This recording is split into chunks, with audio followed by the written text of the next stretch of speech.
Acredito, em primeiro lugar, assim, que, de um lado, acredito que os militares eram os assassinos, criminosos, fascistas, etc., etc., coisa que não eram. De outro lado, o pessoal da direita acredita que as Forças Armadas nos liberaram do comunismo. Tudo isso, então, mostra que a discussão está centrada em torno de adesões puramente sentimentais, puramente emocionais, sem nenhum fundamento histórico.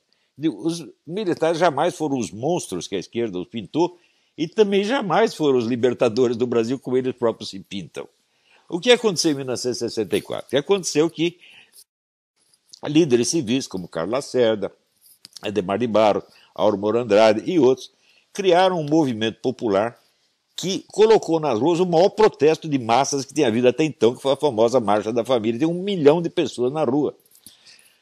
O presidente João Goulart, apavorado, se juntou com o seu cunhado, Leonel Brizola, no Rio de Janeiro, para organizar uma resistência armada, mas desistiu. Ele contou os revólveres, viu que não ia dar para aguentar o tranco e foi embora para o Uruguai. E aí o presidente do Senado, Aurmor Andrade, decretou vaga à presidência da República e, automaticamente, o Senado nomeou o presidente e o vice, Raniero Mazzilli. Estava aí acabado o regime de João Goulart. Acabou naquele instante. Qual a resistência que os comunistas ofereceram? Nenhuma, fugiram todos.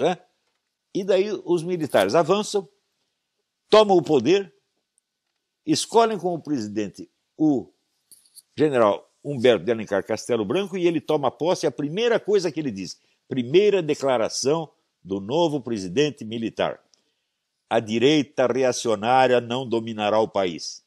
Quem é a direita reacionária? Carlos Lacerda, Adhemar de Barros, Aurmor Andrade, o Senado, toda a liderança civil.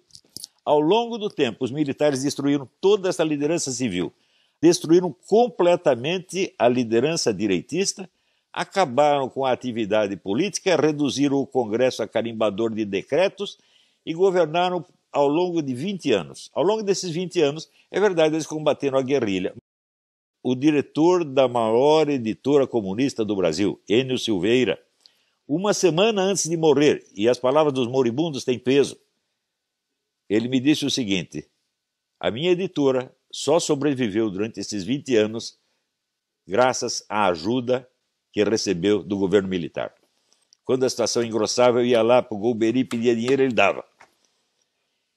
Ao mesmo tempo, havia a teoria da panela de pressão, que, por não querer cercar os comunistas por todo lado, deixou aberta para eles uma válvula. Qual era essa válvula? As universidades e a mídia. Entregaram as universidades e a mídia para os comunistas, e eles fizeram uma festa. Você vê, naquele tempo, quem andava junto com o general Golbery dando conselho a eles? Um comunista histórico, o Hélio Gaspari. Então, ora, o general Golbery, comparado com o Hélio Gaspari, era apenas um menino. Eu não tenho a menor dúvida de que a influência do Gaspari foi decisiva em cima dele. Resultado, quando terminou o regime militar, todas as forças políticas de direita, liberais e conservadoras, estavam destruídas, enfraquecidas, e só o que sobrava, a única força política que sobrava, que tinha força ainda para se impor, era o quê? A esquerda. E a esquerda tomou o poder, já com o Fernando Henrique, e assim por diante. A eleição do Collor, que foi feita inteiramente pela Rede Globo, se mostrou, vamos dizer, um artifício político monstruosamente fraco, porque o Collor foi derrubado a cuspidas por causa do caso do Fiat Elba. Quer dizer, com nada você derruba um presidente. Com nada a esquerda mobilizou a nação inteira. E a nação inteira foi atrás da esquerda, gente.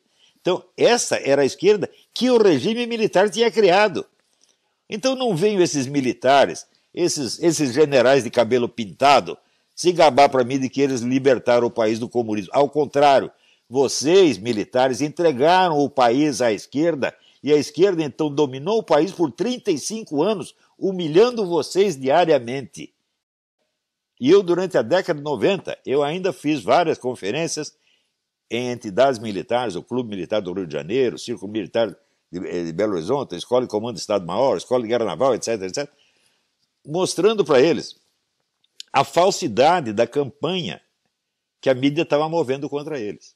Eu levava para eles as provas de que eles estavam inocentes. E eu dizia, processem esses camaradas, não deixem isso continuar. Mostrem para eles que caluniar as Forças Armadas tem algum preço. Eles nunca fizeram nada, nada, nada, nada, nada.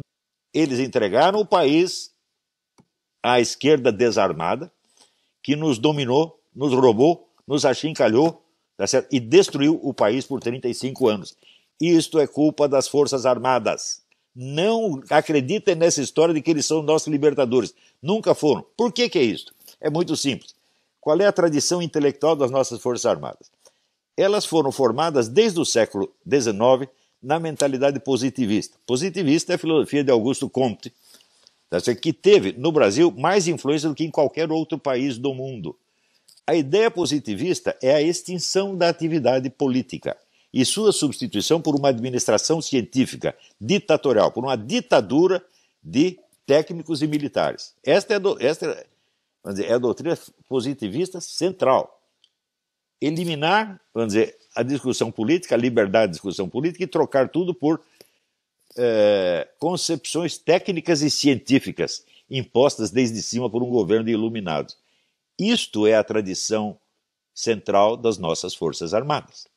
Eu acho que pessoas que não são capazes de reconhecer os seus erros não têm o direito de querer punir os erros dos outros. Então, isto eu estou falando não é para este ou aquele oficial, para todas as Forças Armadas. Eu nunca vi, dentro das Forças Armadas, o menor esforço para medir os efeitos desse erro positivista monstruoso. Hoje eles estão querendo de novo impor a norma positivista. Nós resolvemos tudo e não queremos ouvir os ideológicos. Quer dizer, como se eles fossem científicos, como se o positivismo fosse uma teoria científica e não uma ideologia das mais grosseiras e mais enganosas que o mundo já conheceu. E pior, uma ideologia chega, ao seu maior sucesso quando ela já não é reconhecida como ideologia. Quando ela penetrou de tal modo no senso comum que ela parece a realidade mesma. Então, o positivismo ainda é o grande vitorioso no Brasil. E o positivismo não pode fazer face ao comunismo porque ele é o pai do comunismo. Ele abre as portas para o comunismo.